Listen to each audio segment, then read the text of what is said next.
the world has entrapped us to think and to feel a certain way. Not only the world, but our parents, our great-grandparents, it's just been handed down generationally. I have a chapter in there called generational clutter, how this happens generationally.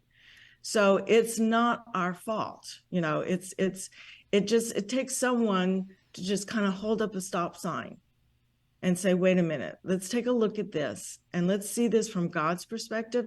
Does God really have anything to say about our paper mess on our table?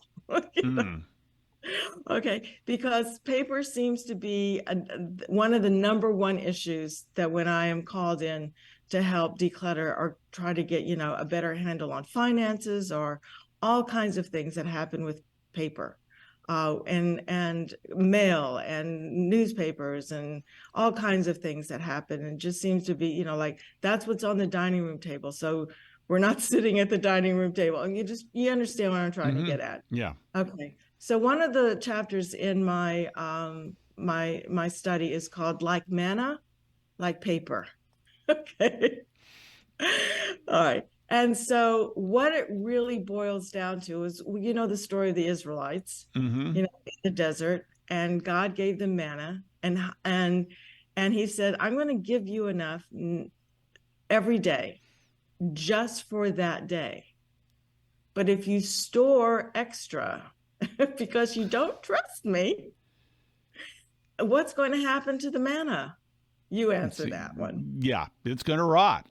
It's going to rot. The maggots are going to come in. It's going to smell. It's going to be, all right. Now, that's not going to happen over the Sabbath. I'm going to do something different. But, just on most days, you're only going to get what you need for that day. Yeah. And don't think that you have to hold on to it, because if you do, it's going to get rotten. And that's what happens with paper. Paper, the piles not only rot, they become, the dates become, what's the word? It's outdated. Expire, yes. Right. No longer relevant. And because of all of these piles and all of these, things that we should have taken care of that we didn't get taken care of, the piles go and the piles go on and the piles go on, and then relationships suffer because there's arguments and there's, the meal preparation is not as good as it should be because there's no place it just goes on and on and on and on and on about what happens when there's paper piles.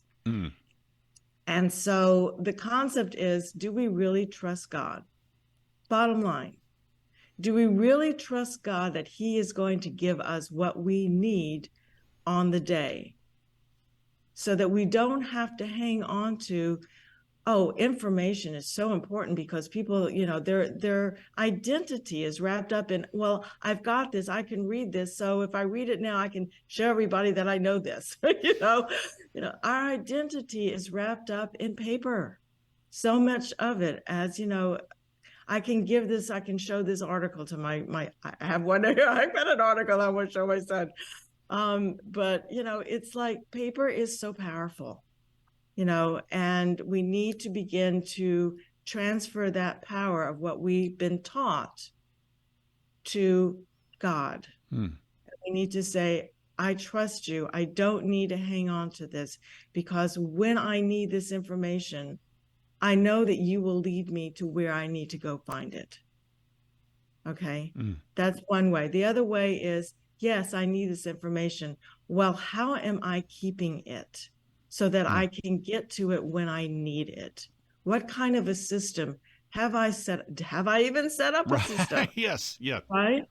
But what kind of a system have I set up that will put it in order that I can easily get to so that I don't have to carry this burden in my brain as to all of these things that I have to think about. And I can begin letting go so that I can begin hearing God.